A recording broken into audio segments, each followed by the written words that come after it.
Лято е. Прекрасен сезон. Един е на море, друг е на планина. Всеки прави това, което сърцето го кара да се чувства щастлив и удовлетворен. Най-прекрасният сезон, дори ми е любимия. Обожавам лятото, обожавам морето. Така, обаче какво се случва? Изтича и така, преминава през нас като един миг. Не сте ли съгласни с мен? Като миг.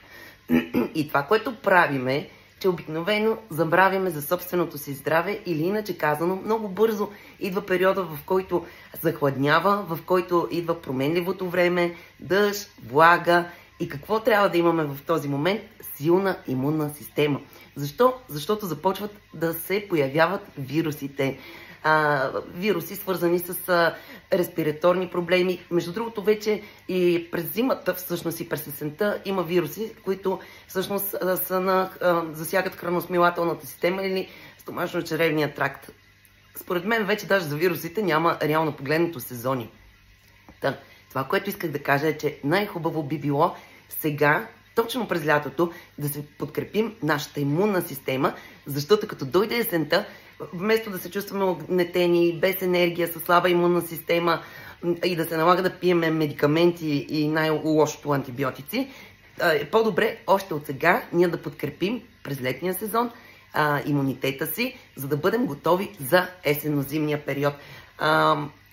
Супер храна се казва Coactiv 3 на Aquasource. Защо? Защото е храна. Между другото, коластрата е много по-богата на ценни витамини и минерали дори от човешката коластра. Така че продукта, който аз силно препоръчвам и за дечица, и за вас, за подкрепа на имунната ви система е Coactiv 3.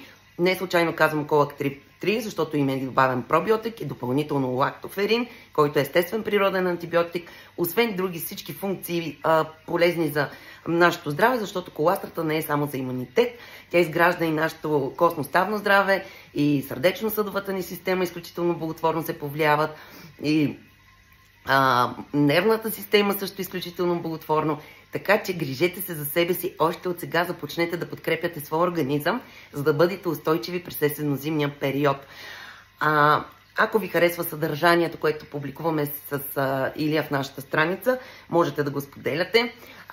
Можете да се запишете в коментар или горе в описанието. Има линк за безплатна консултация с нас. Ще се чуем, ще поговорим. Грижете се за себе си, бъдете здрави, независимо от сезона. Здравето е най-ценното състояние на нашето тяло. Така че няма ли здраве, няма нищо. Бъдете здрави!